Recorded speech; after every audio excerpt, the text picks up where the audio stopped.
The Eternal Series Radio presents The Nephelium by author Nathan Parks. Copyright 2013. Read by author Nathan Parks.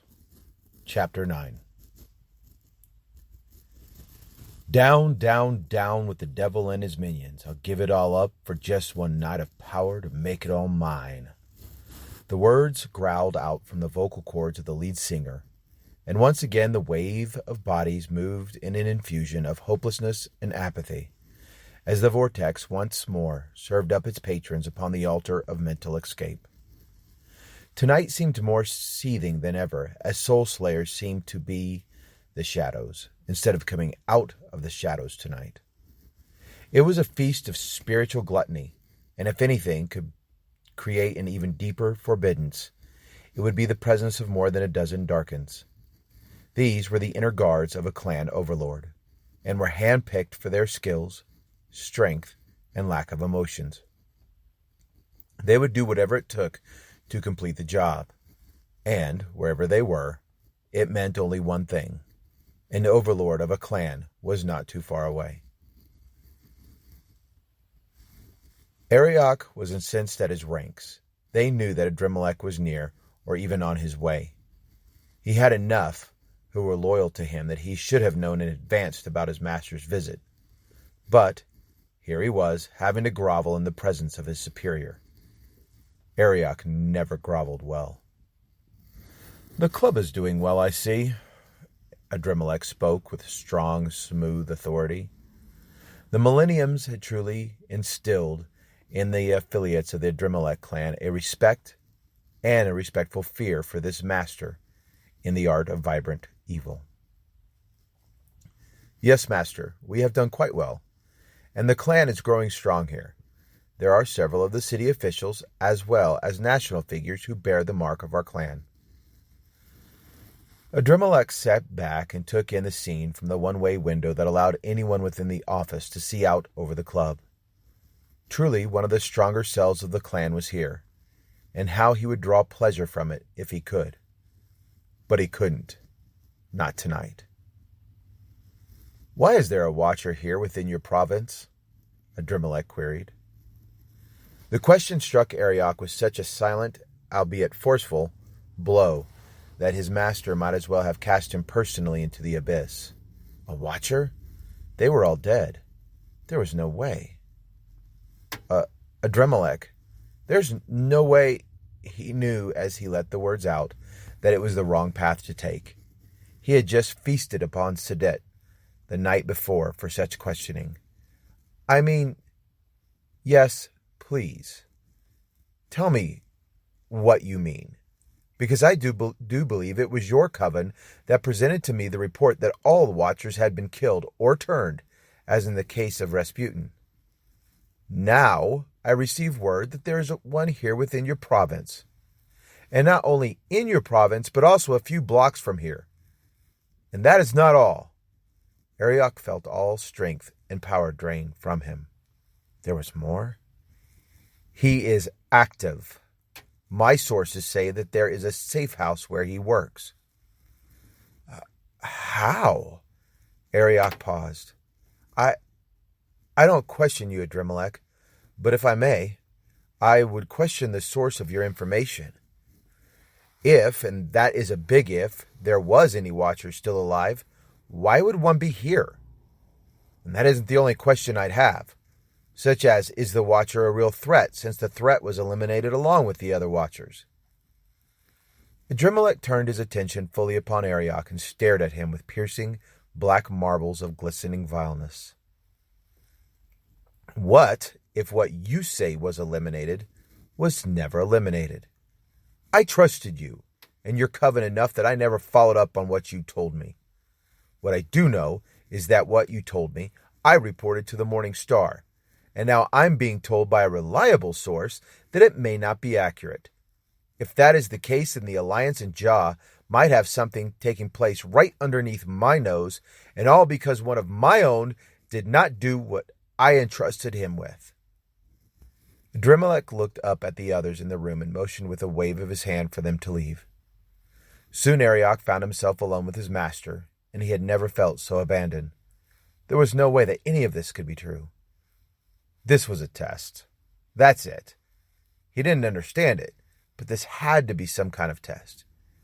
Maybe Adremelech had caught wind of the treason that Arioch had been forming behind the scenes, and he was trying to trip him up. If that was the case, how much did he know? If it wasn't, then what was happening? Adremelech sat looking at and studying this underling of his. There was a storm on Arioch's face, and Adremelech reached into Arioch's mind in an attempt to read it without Arioch knowing, but realized that right now the direct approach may produce more. Explain yourself, Arioch. Arioch stood up and ran his hand over his smooth head. His skin felt like leather, and there was a metallic taste within his mouth. He needed to feast. He needed an escape. He didn't like being the one not in control. I don't know what to explain. I was there when Rasputin told the others the secrets of the Watchers. And you know, Adremelech, that I personally was overseeing the mission of making sure that all the Watchers were killed or driven into mental madness. I personally killed the last of the Jerusalem breed with my own hands. The only Nephelium that would be left would be the outcast. And you know what, as well as I do, they were not from the Jerusalem bloodline. Where are you getting your information? From me, a voice spoke over the soul-crushing beats of the music that were coming from the dance floor on the other side of the window. Saw it with my own eyes, and I was sure there'd be information that Adremelech would want to know. Arioch, leaning against the small bar in the club office, hissed as he bore his fangs at the figure that materialized. You! Arioch spun around to look at Adremelech. You trust this renegade? This outcast over me? How do you know that what he says is true? He and his kind have been banished for centuries now, and you know as well as I do, Adremelech, that none of the clans are supposed to have anything to do with the outcasts. Adremelech was calm and cool. He looked back and forth between the two men before him as he brought his drink to his lips. He wore white pants with a white cotton button-up shirt with no collar. He wasn't flashy, but was truly dressed well. He knew how to project himself without having to go over the top. Arioch, first, you question my discernment of information. Now you proceed to re-educate me on the family rules? Am I to believe that you are under the impression that you know things better than I? Oh, that isn't what I said, and you know it, Arioch snapped. Arioch stopped short, realizing that he was playing right into Adremelech's waiting retaliation. I'm not questioning your judgment, or that you would go around the rules of the clan, Arioch continued. But here I am having to defend what I have done or not done to you, my lord, and why? Because this halfling, this tainted blood, comes out of nowhere with stories to tell? You know, though, that usually what any of them have to say is deceitful, Adremelech answered. You also know, Arioch, that even though they have been outcast, the clan Marduk has always been the eyes and ears of the family, even in exile. Arioch threw his hands up as if to say, I am not going to win anyway, and turned toward the bar to mix another drink. So what is the story, then? Arioch questioned. That the Watchers weren't totally wiped out, and that we have an active one on our hands? I can almost believe that, but I can't believe that there would be any of the Jerusalem descendants alive, especially right under my nose.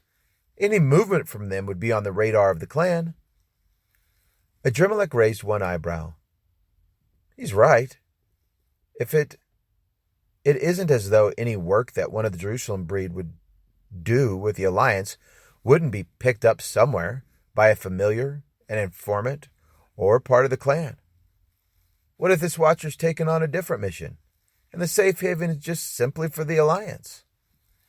The other figure stood straight, never letting his eyes leave Arioch. Call it a hunch. A hunch? Arioch spat. I've heard enough of this. Don't play around with me, demon. To you, I may be an outcast and just a halfling, but my clan ties run just as deep, if not deeper than yours. And there are many, of my abilities that you do not know."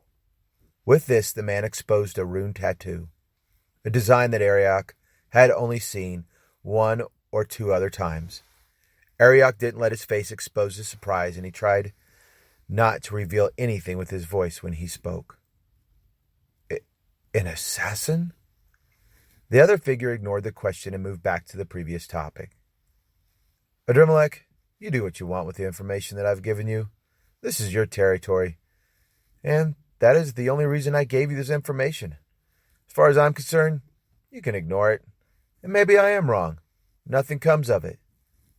But if I'm right, there's a lot that could come of it, especially since the Morning Star believes that this matter was taken care of a long time ago."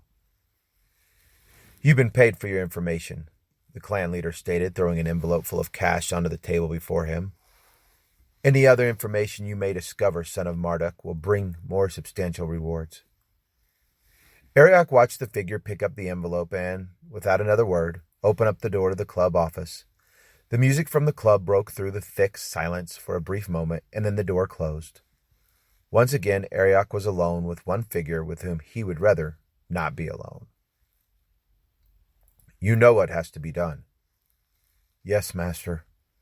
"Don't let another clan bring news to me again about something that I thought was taken care of.